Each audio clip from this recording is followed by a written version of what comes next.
Good afternoon, everyone. Thank you for joining us for the presentation on Not Selected in the H-1B Lottery, Now What? This webinar is being recorded and the recording link will be emailed to all attendees. This webinar is provided as an educational service by Alcorn Immigration Law. The information discussed is an overview only and should not be construed as legal advice or advice to take any specific action. Please be sure to consult a knowledgeable professional with assistance with your particular issue. Lastly, please submit any questions you may have using the Q&A function. The questions are shared publicly, so please don't share any sensitive or personal information. There is an option to submit your questions anonymously. We will try to get to as many as time permits. And now it is my pleasure to introduce you to our CEO and founder, Sophie Alcorn, our expert business team attorney, Nadia Zaidi, and our special guest, Danielle Goldman, co-founder and executive director at Open Avenues. Thank you. Let's begin. Thank you so much, Alex, for that wonderful and soothing introduction. I love anytime I get to hear your voice. It's like instant mindfulness, so thank you. Well, thank you everybody so much for joining us today. The topic of today's webinar is Not Selected in the H-1B Lottery, Now What? In our Immigration Lawyers Association, they have a webinar for attorneys coming up on the same topic. And in the newsletter, they called it OCAP because it's the CAP subject H-1B. So we'll be talking about OCAP and also not CAP subject. We've got a lot to cover. Nadia, thank you so much for being here with me today. Of course. Thank you for asking me to join you. You're welcome. I love it when we get to do webinars together. Me too. So by way of background, for those of you who are new to the Alcorn community, our mission is to overcome borders, expand opportunity, and connect the world. And we do that by practicing compassionate, cutting edge, and rigorous immigration law in service of the betterment of humanity. So wherever you are, whatever you do, whether you're in another country or already in the United States, whether you work at a company or you're hoping to get a job, we've got you covered. Our focus is tech immigration. My background is that I am the daughter of an immigration lawyer and an immigrant from Germany. I've been practicing law, immigration law for over 14 years, but before that spent my childhoods in my dad's law office, eating sugar cubes, dialing phone numbers on faxes to the INS in the 90s, and helping my dad do impossible immigration cases that I didn't know were impossible at the time. So that's just what I did.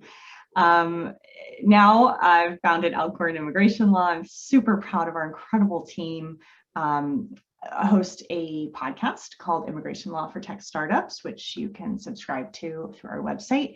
And you can also check out my weekly immigration advice column on TechCrunch Plus called Dear Sophie, where I answer readers' questions. Joining me today is my esteemed colleague, Nadia Zaidi. She is a brilliant strategist when it comes to extraordinary ability and national interest immigration for startup founders, brilliant scientists and researchers, individuals whose contributions are crucial to companies in the United States. Nadia was featured in Forbes as a top US startup immigration attorney. She is a proud first-generation American. And just once again, Nadia, so delighted to be doing this webinar with you today. Thanks so much. You're welcome. Our team is diverse. We are distributed. We all adore what we do. It's personal for all of us in some way, shape, or form. Many of us are either immigrants or children of immigrants, or we're married to immigrants, or we've just fallen in love with helping immigrants. Really, the immigrant story is quite inspirational. It takes a lot of grit, determination, and perseverance. And We are dedicated to supporting people to achieve their dreams. And I think that because of our amazing team and our focus on communication and creative strategic thinking, I think that's a large factor in our successes over the last several years. I started the firm in my kitchen when my kids were toddlers, and that was at the sunset hours of the Obama administration, where there appeared to be a very different landscape on the horizon for immigration in the United States than what turned out to be. But we've grown tremendously. We have a stellar success rate, and we're just so grateful for the opportunity to support so many incredible people from around the world. We are very tapped into a deep and rich Silicon Valley network. I'm a mentor at 500 startups. We're connected to major universities and VCs, publications. So we really like to leverage these connections to support our clients. And part of our offerings for people who are focusing on extraordinary ability is leveraging these connections. We helped one of our clients who got an O1 to become Forbes 30 under 30 through connecting that individual with another former client who had also done the same. So we like to be creative and strategic to set people up for success. Mhm. Okay, so today we're talking about H-1Bs or lack of H-1Bs. So let me set the stage with some immigration context. So, all right, work, little computer, work. Okay, great. Okay, so Nadia, break it down, high level. What's a visa? What's a green card? Do you need a visa to get a green card? How does that work?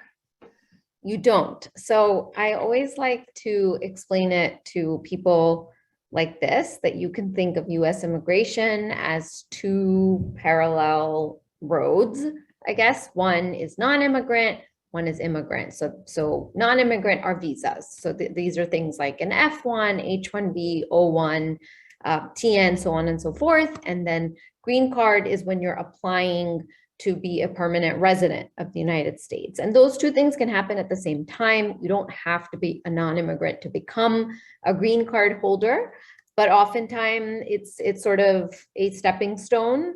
And so we often see people have a certain sort of path where they might come in as an F1, then they get selected in the lottery, or they don't. They go to H1B, maybe they go to one of the other options we're going to talk about today. And then eventually the goal for many people is to get a green card. And then the final step on the pathway is citizenship, when you actually become an American citizen. I hope I explained that okay. Yes, that's great. Thank you so much. And some students and academics come here on J1 exchange visas with academic training programs or interns, research, but there's about 1 million international students in the US at any given time who have gone through the F1 student visa. So what are the ways that an F1 student can navigate employment in the US before and after graduation? Yeah, that's a great question, because that really is the starting point on this journey for many, many people. So when you're an F1 student, you will have 2 or 3 different opportunities to work for a US employer. And so one of those opportunities is CPT, which is curricular practical training. This is while you're still a student, and there's certain programs which allow you to work for an employer while you're still completing your degree. Then there's the OPT program, which is optional practical training. And this is the 1 year that F1 students get after they graduate to work for a US employer or themselves, and to get experience in their field. So if you got a degree in computer science, this is your chance to actually get some experience in the field. And then for STEM majors, which is science, technology, engineering, and math, you get an additional 2 years after that OPT period to further that experience. And then of course, with STEM OPT, there's certain restrictions. So you can't exactly be self-employed, but you can use that time to really strengthen your resume, to work for, somebody else, and in certain situations, perhaps work for a company that you might have founded. So these are some crucial years where you can really pave the path for your longer term immigration strategy. Yeah. And the way schools interpret CPT and pre-completion OPT and which employers qualify and do startups qualify, all of that is very university specific. So a lot of those questions, we have to refer people back to their schools. And most people who go the corporate track, are hoping that their employer will put them in the H-1B lottery every single year. Pre-graduation, OPT, 2 years of STEM OPT. And Nadia, we'll go into this more, but in the lottery, we just had there were over 485,000 registrations. That's the highest ever. And there are only 80,000 spots. Yeah. So employers being willing to file multiple years in a row is really a critical part of this process for so many. Absolutely. And then most people assume you need an H-1B to get a green card, but we are going to bust that myth today. Yeah. All right. So, okay. And then just super high level, 3 paths up the mountain to a green card. Different paths, different plateaus, different journeys, different landscapes. But when you get to the top, you're a permanent resident. All permanent residents are the same. Once you're there, once you're all the way there, you get a lifetime status with 10-year green cards. For today's purposes, we're going to be focusing on business routes. But if you're in love with a US citizen and you want to do the whole 90-day fiance thing, that's probably the fastest, cheapest option for you. So don't forget that one. And yes, there's still a green card lottery. If you're from a country with a low level of immigration to the United States, it doesn't hurt to put your name in. All right, so let's dive in. Not selected. Now what? It can be so stressful and sad and scary. Oh, I know. But that's what we're here for. We're here That's what we're here for. That's what we're here for. All right. So here's a strategy. Okay. Strategy number 1. Let's imagine that somebody is in the United States. They just got their master's degree. They're on their first year of regular OPT, and they were not born in India or China. Theoretically, they could just have their employer, or they could sponsor themselves for a green card, right, Nadia? They could theoretically, yes. Yes. So of course we'd have to vet if the individual person were qualified, but in that circumstance, that individual could potentially self-petition, or the company could petition for an EB-2 national interest waiver green card for somebody with a master's degree. Now, when we get into discussions like that with employers and candidates, some of the factors that typically come up for consideration are the company saying, hey, we weren't ready to actually sponsor anybody for a green card yet. What are we committing to in this process? It's more money and it takes longer than an H-1B, but it's pretty predictable if somebody qualifies, and then they're out of the 3-year cycles of H-1B renewals if they get selected for an H-1B. There's also a consideration regarding travel. If somebody needs to travel internationally frequently and they're on an F1 student visa, it's going to get messy if they're trying to get a green card in parallel. So that could be a reason to wait. Other reasons to wait might be if the person was born in India or China and has really long backlogs. But on the other hand, maybe that's a reason to actually just get the green card started sooner. So, Nadia, to what extent is, like, when you're talking to people, this is a pretty individualized recommendation, right?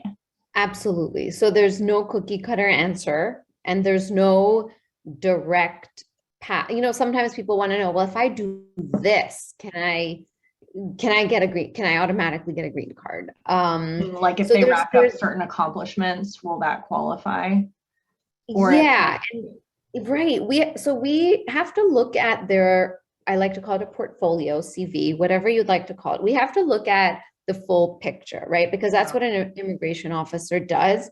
And so the EB-1A or the EB-2 national interest waiver, they are very focused on a person's professional accomplishments. So sometimes when you're just coming out as an F1 student, you haven't really had that much time to build up your professional CV yet. So Certainly with a bachelor's degree. Exactly. And frequently with a master's degree, maybe a PhD. PhDs. Yeah, I've done them for PhDs. We've done them. We've done lots of them actually. So it really depends. But some people might have experience abroad, or there might be something there that we need to evaluate to see whether they're eligible, because USCIS really does not like accomplishments from when people were students. They always, unless they're clearly at the professional level, whatever. Exactly. That is correct. Right. So it can't be like Student of the Year award. It should be like a professional level journal, publish your paper, things like that. Yeah, student council election sadly doesn't count, even if you're very persuasive. Right. Yes. And there's also the perm route. There's the standard EB-2 and EB-3 green cards, but perm is taking so long. I'm hesitant to kick off anybody's perm process at the beginning of OPT. And then the closer you get to the end of your final year of OPT, whether you only qualify for regular OPT or it's STEM OPT, the closer you get to that, the more risky it is to start the green card, and the more likely you'd want to try to get another type of non-immigrant visa first, right? Right, exactly. That's right. Okay. All right. Okay.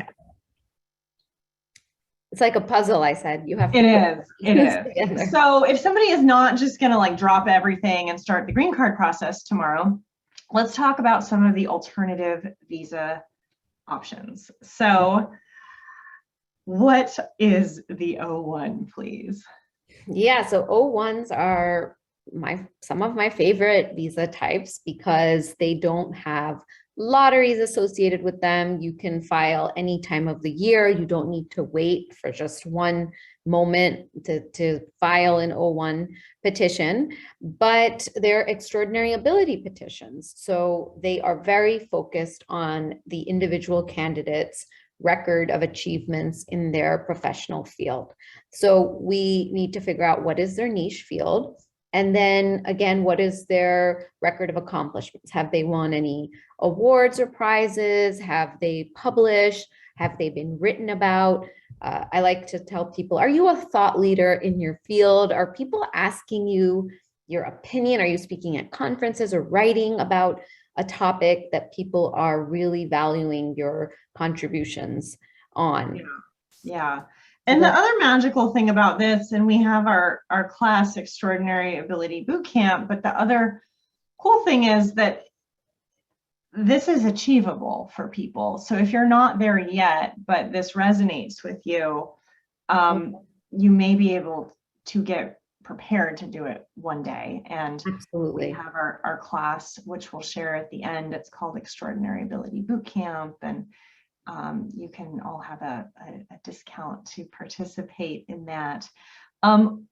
So usually I think of it as a startup founder with a business role would go for an O1A, a scientific researcher would go for an O1A, and a UX UI designer would go for an O1B.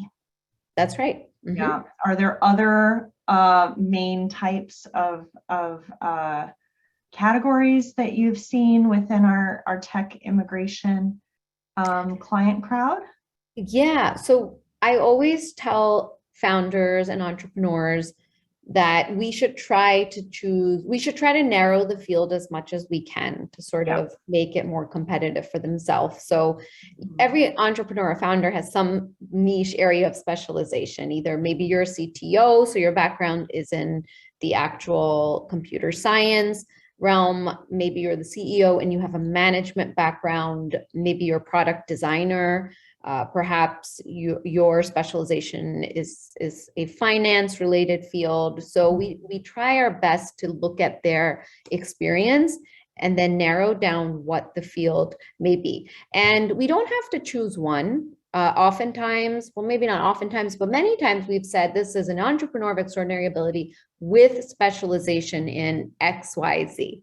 And that could be, and it's easier to set people apart at the crossroads of two disparate fields as well. And this is where it really helps to have a brilliant lawyer like Nadia to help set you apart. Yeah, the weirder it is, the more we love it. So bring your full nerd self to us. And you know, there's a variety of criteria. You don't need all of them. The other really cool thing is that the Biden administration just made it easier to qualify. So there's new lower threshold requirements in a variety of the fields. It's very clear now that venture capital awards can count as awards. If you write 5 to 10 papers, I mean, join Forbes Council, like you can get a bunch of articles published. You can judge hackathons or pitch competitions, but you can't just get invited. You actually have to do it.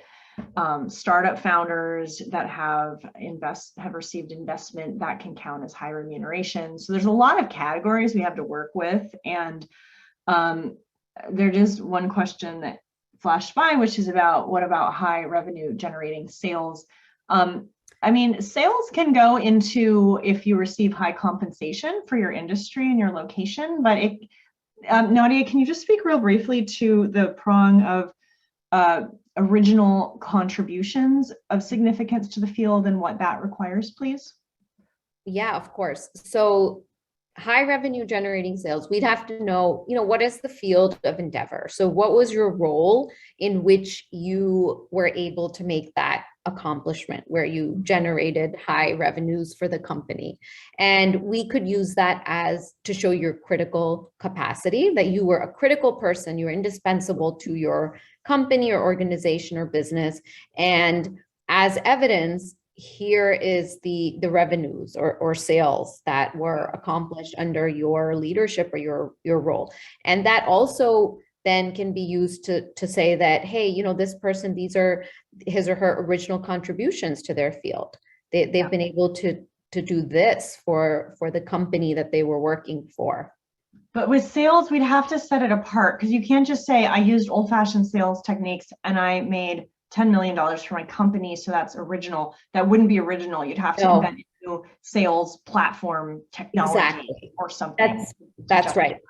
That's right. That would be more critical capacity, that you were in a critical essential capacity for your company. Okay. And so if people are interested in working towards an O1 or the related green cards, an EB1A or an EB2 NIW, we do have our special class, Extraordinary Ability Bootcamp. We'll send this to you after, and maybe I can ask Alex now to put a link in the chat window for everybody. But the discount code is SPRING20 for 20% off of your enrollment. And it's a 15 module video class we recorded that comprehensively goes through each of the criteria for O1, EB1A, and EB2 NIW. And Nadia, we did get a question from the audience. How does the O visa differ from an EB1 or an EB2 NIW? And let's focus that in terms of how quickly can you get it, and what do you end up with, and what are the requirements, or how does the difficulty level compare, please?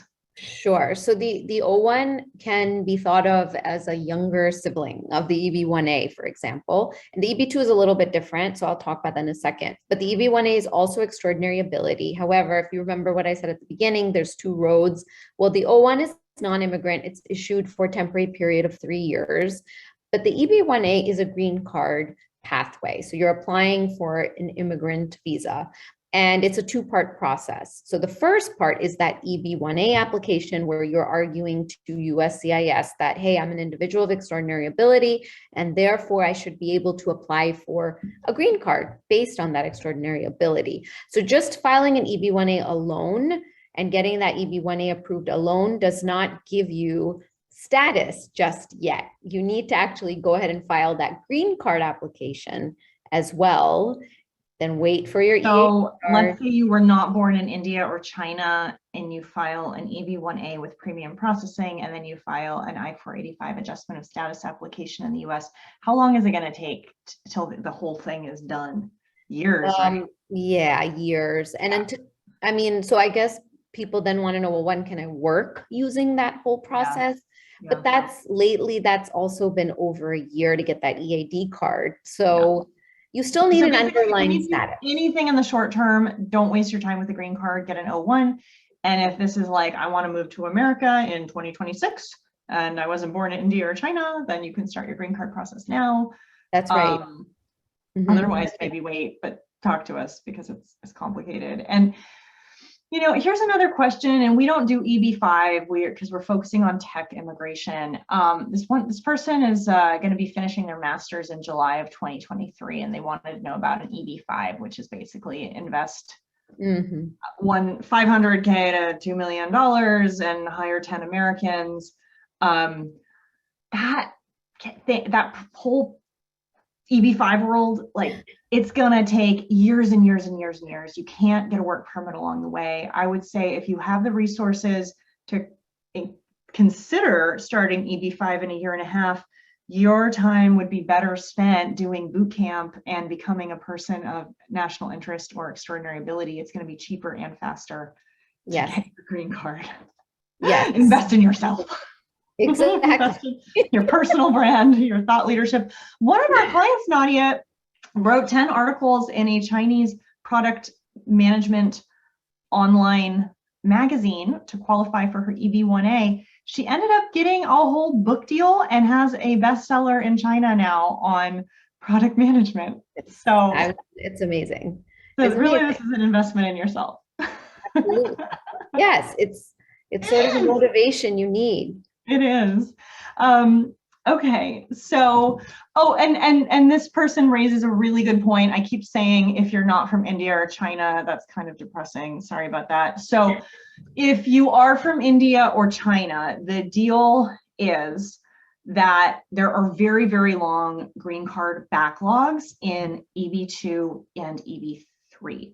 Now, if you are married, let's say you were born in India, and your spouse is an Indian citizen, but your spouse was born in Kenya, you guys actually get to go in the Kenya line, not the India line. That's called cross-chargeability. So just because you were born in that country doesn't mean you have to wait in that country's line.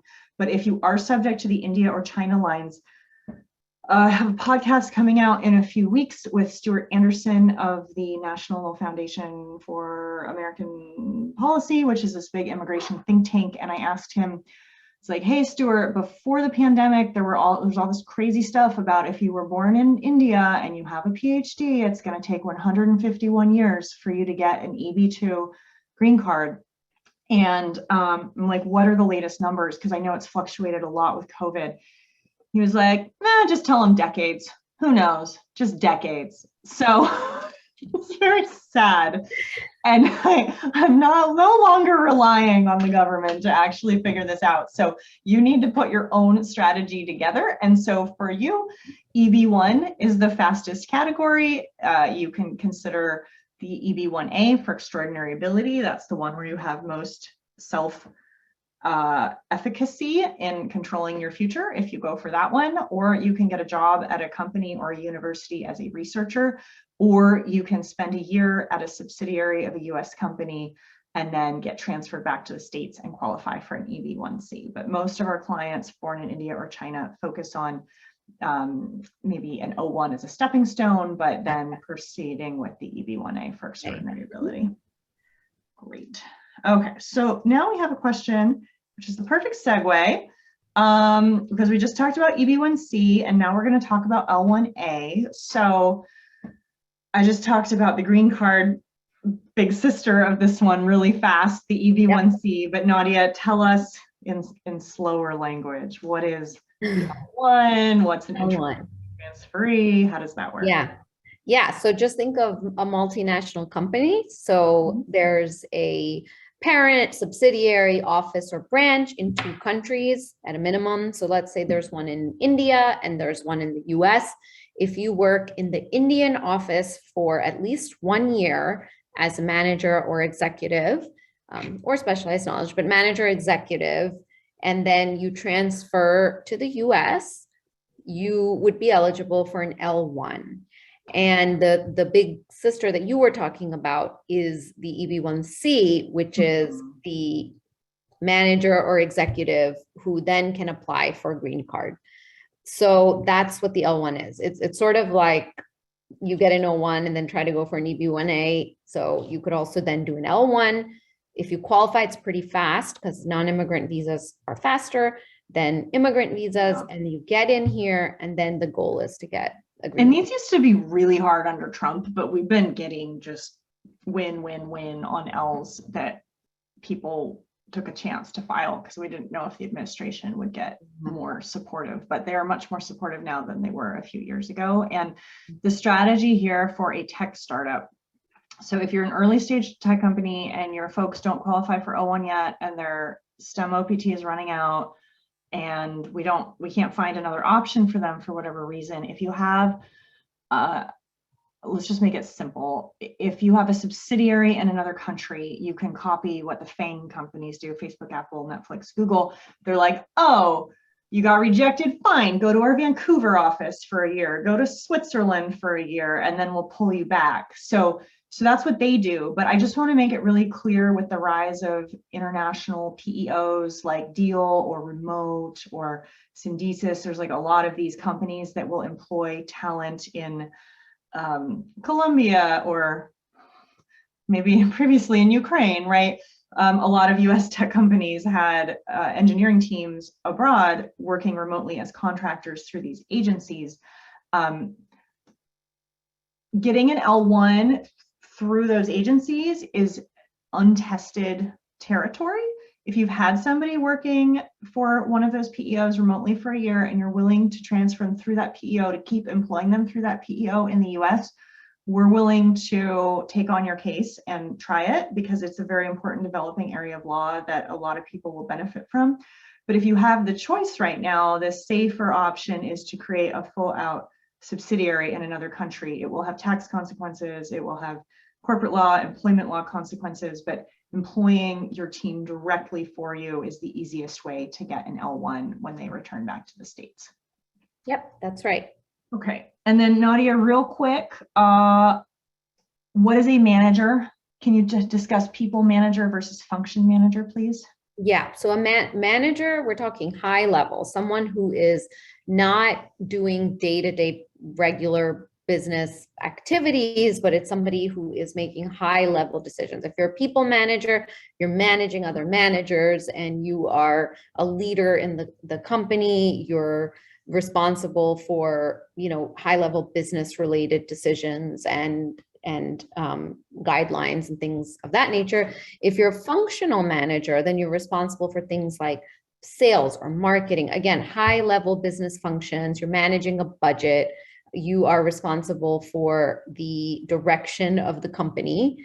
And we should be able to prove that through either an org chart or if you're a functional manager, then a functional org chart. What are the different things that you're responsible for? Great. Okay, and then in the L1 world, we can typically get somebody from another country to the US in about 4 to 6 months on an L1, assuming that their consulate is actually open and processing visas post-COVID. Okay, next topic. J1 exchange visitors as a backup for an H1B. I have very mixed feelings about it, but I do like to mention it. People can work for private companies in J1. You can have a 12-month internship if you recently graduated from a foreign college. You can come as a trainee for 18 months. You can be a researcher at a US tech startup for 5 years. Spouses can come, spouses can get work permits. These visas are being processed quickly, but the major drawback is non-immigrant intent. If somebody wants to live and work permanently in the United States, their visa will get denied at their consular interview. Right, that's right. And it's very difficult to get an H-1B after you arrive. You can get in trouble with the host organizations, and You can be subject to a you could be 2-year. subject to 212E. Yeah. Exactly. Okay, so I did, okay, here's an aside on J1s, because this 2-year foreign residence requirement is a killer, and really brilliant international scholars are subject to it. I did my first post-COVID in-person webinar to a group of master's and PhD students at a university recently, and a few were staying after, and one person was like, yeah, can we talk about this 2-year foreign residence requirement thing? And I was like, yeah, sure. And they don't let me out around people anymore in real life. So I like didn't know what to do with my microphone and my mask and my earrings and all these things. And I'm like, okay, so are you a Fulbright scholar? And he got all sheepish and he's like, yes. Like, oh, you see me. And I'm like, oh, you're effed. And I just blurted that out. I'm like, oh my God, I'm so sorry. But it's true. If you got a Fulbright and and you got one of these J1s, you definitely have to go home to your country for 2 years, unless you can get an O1. So that's right. That's right. Okay, so next up we have E1 and E2 trade and investor visas. These are for people actually doing trade, people actually investing, and any employees essential to these businesses. So for somebody not selected in the H-1B lottery, the way this can really be beneficial is sort of by happenstance. It's mostly like, oh, the company is owned by Japanese citizens, or, oh, this is actually a German automotive company, and the beneficiary who didn't get selected in the lottery is a German citizen. Huh, I wonder if our company qualifies as doing investment or trade in the United States, then we can get people with the same citizenship visas. So it's cool. It's kind of random. It's easier as like a startup founder if you're from one of these countries to intentionally start a company and go for one of these options. It's rare that it can save a company's beneficiaries.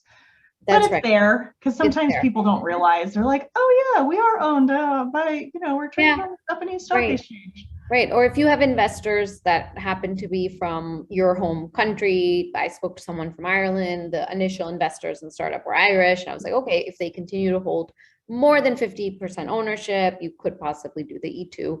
But, long-term, many startups want to raise money in the US. So I don't know how long that ownership, more than 50% ownership would work. And we gotta get people to an O1 anyway. Because if their equity dilutes, they can lose this status. Exactly. That's right. Okay. So tech startups, founders, sometimes they do H-1Bs and they don't work out. I have been obsessed with international entrepreneur parole. 1 year later, Nadia, what's the landscape looking like? So we filed our first batch of cases in August of 2021. In February of 2022, we got our first set of RFEs. And now by April, we have RFEs on all the cases we filed. They're all the same, essentially, asking for more information and clarity on things that we kind of already submitted. So I don't know if they're just buying some more time to adjudicate these, but I'm quoting a 1+ year processing time expectation. Really sad and frustrating. But the bottom line for people who are trying to be startup founders and we're trying to get an H-1B to do that is don't waste your time on international entrepreneur parole right now. Just focus on O1A accomplishments. Yeah, and I'm really excited because most of our people were able to get O1s instead, and they can. While we were waiting. Yeah, exactly. Because they're like, oh, my investors need me or I have to deploy all this capital. Exactly. Okay. Real briefly, because then I want to bring in Danielle, because we're going to be talking about H-1Bs without the lottery. Super, super exciting.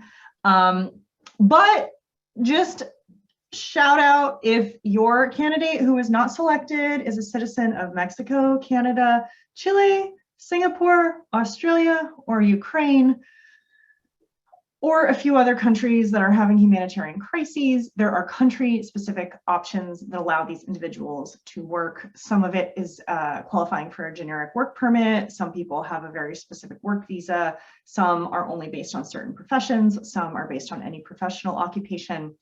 So just notice if any of these countries ring a bell, contact us. There are other things we can do.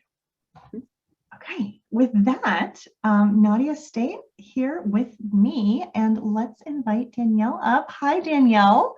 It is such a pleasure to have you here with us today. Good to Hi. be here. Good to see you guys. Oh, it's wonderful. So I've been just a huge fan and proponent of Open Avenues Foundation ever since I met you and found out about it. Everybody, Danielle is the co-founder and executive director at Open Avenues. It is a nonprofit that has been supporting people in tech companies with unlimited H-1Bs without the lottery as a backup plan B option. I think one of our articles got published in Business Insider together about this. We've done a variety of webinars, and your team and your nonprofit has just been such a superhero collaborator for our clients when they run out of time and they're at the end and there's no possibility for time to get qualified for an O1. And they're like, what do I do? Or somebody ended up here on a B1 in the pandemic and they're like, oh my God, somebody wants to invest $8 million in our company, but I'm a tourist and it's off season. How do I get an H-1B? So it's such a pleasure to have you here. Can you break it down for us, please, about Open Avenues and how this whole cap exempt thing works? I can, yes. And thanks for having me. I first met Sophie and we bonded over the fact that both of our fathers are immigration attorneys. So we are forever linked through that shared history. And it's definitely the reason we both love what we do. So it's really weird being the daughter of an immigration lawyer. You can't have a normal life. You can't. You grow up with talking about it at the dinner table and it never goes away. So you've seen what purpose is. And there's no going back. So my father, Jeff Goldman, and I founded Open Avenues Foundation together in 2017. And we've been building a global talent fellowship program ever since that we're going to hop into in a minute. But I want to start by just talking about cap exempt H-1Bs because so many of you on the call are here to learn about what those Plan B options are if you recently lost and have been frustrated by the lottery results and just how restrictive it was this year specifically. So H-1B organizations there are 4 types that we're going to jump into right after this, but they can always sponsor cap exempt H-1Bs outside of this lottery cap of 85,000. And they can be filed at any time throughout the year. And really what we're looking at is an approval process, of 6 to 8 weeks from development to, if you're filing with premium processing, getting an approval. It's fast, which is awesome. And the qualifications for a cap exempt H-1B are the same as an H-1B. Have to have a specialty occupation. There has to be control over your employment. You have to be getting paid the fair prevailing wage. If you meet those qualifications, you're also qualified for a cap exempt H-1B. It just has to be filed by one of the 4 types of cap exempt organizations that Congress has deemed are exempt from this annual lottery cycle. So those 4 types of cap exempt organizations are universities, government research organizations, nonprofit research organizations, and nonprofits that are affiliated with a university. So maybe we can give a few examples here of the different types of organizations. Open Avenues is not the only one. Cap exempt H-1B visas are being filed all the time by these organizations. Universities are straightforward. They're sponsoring, if you're a TA, they could sponsor you, or if you're a tenured professor, you could be sponsored as long as you're hired by that university. A common nonprofit. When I interviewed Stuart on the podcast last week, he wrote this. When I talked to him, I was like, do you know that you are a hero? And he's like very shy and very withdrawn. And he's like, I just had to do it. This policy, it's amazing. You have changed the lives of hundreds of thousands of people and millions. This is incredible. So I asked about the genesis, and he basically said University of Michigan was upset because they couldn't get enough TAs and they had to keep canceling their classes. So they lobbied Congress, and Congress was like, oh, okay, we'll make some H-1B exceptions for you. That's where it came from. It's unbelievable. So all 4 of these organizations have proven that they are they are sponsoring individuals for the betterment of the United States and society, and that it should be uncapped how many H-1Bs these 4 types of organizations can sponsor. So Open Avenues Foundation is a nonprofit that is affiliated with a university. We're a 501c3 nonprofit organization, started in Boston. We're now working nationally, and we have partnerships with universities in Massachusetts and now nationally. And those partnerships are affiliations with these schools. And that's what we've worked to build over the last 4 years. And we run a program called the Global Talent Fellowship. And if we can go to the next slide, we'll talk about why this is awesome for Open Avenues, but also for companies that are trying to keep their foreign talent. Amazing. And I just have to say, like, we've done this multiple times. The government is fully aware. They have audited, they have reviewed everything, and it works. And we've had so many visa successes through this program. So here you go.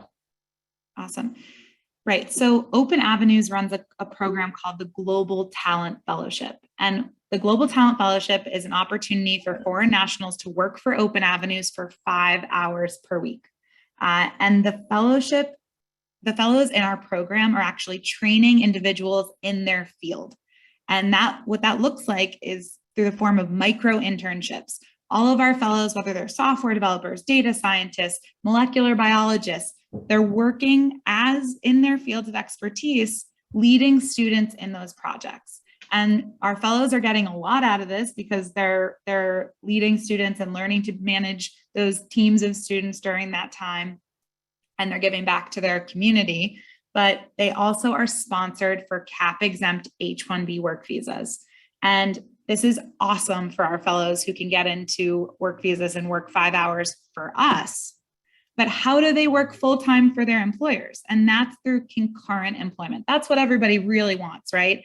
It's great to work for a CAP exempt organization, but you really want to be working for your full-time employer. And so the law says that once you are working in CAP exempt H-1B status part-time for a CAP exempt employer or full-time, any other employer that is not CAP exempt is able to concurrently sponsor you for a CAP exempt H-1B work visa. And Open Avenues is able to sponsor in our program, we sponsor individuals for 5 hours per week of work leading projects with students in their field at our partner universities.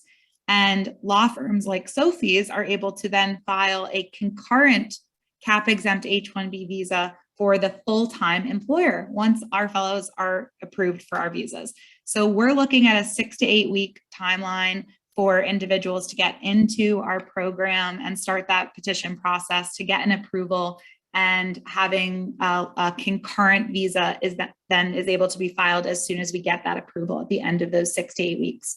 So that's how that's working. That's what concurrent employment is. And so basically for employers, it's like, okay, great. I have this person who wasn't selected. I got to get them an H-1B somehow. I want to nominate them to Open Avenues to see if they can get accepted into your program. If they can, ultimately, there's going to be magic that happens, and then the employer can get a second 35-hour-a-week H-1B for the person to also, in addition to all the micro internships and stuff through the company, work 35 hours a week directly on site for the CAP subject employer with the concurrent. That's right. And the concurrent employment can be full-time, 40 hours per week or 35 hours per week. And we've done both depending on the company and how they prefer to do it with their law firm. So let's talk about who qualifies. Yeah. Yes. Perfect. Great. Who qualifies? So for the Open Avenues Fellowship Program, we are taking master's degree candidates or PhD candidates at the moment. We might go back to accepting bachelor's candidates in the future, but we've had a really high demand right now. So we're going to limit it to master's and PhD individuals with STEM or business related degrees. And you must be working in the field related to your degree. That's just to qualify for an H-1B. We're looking for 2 or more years of work experience in your field. Your time in OPT totally counts towards that. We want to see that you have industry experience that you can teach students about and impart your knowledge about what it's like to actually work in the workforce in your industry for students to learn from. You must have a job offer from a US employer. We don't take fellows who are looking to get into CAP exempt H-1B status and then want to go look for a job with that status. We actually partner directly with companies who nominate their employees to our program.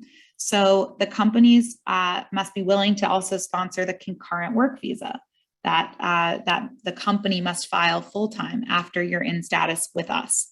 So that's what we're looking for in our candidates. The way to apply for our program and to get this evaluation done is to have your employer nominate you. On our website, and I'll put in the link, there is a page for companies to nominate you as an employee. If you need more information before that happens, which I assume you do, you can go on our website, and I will put these links in the chat before I hop off.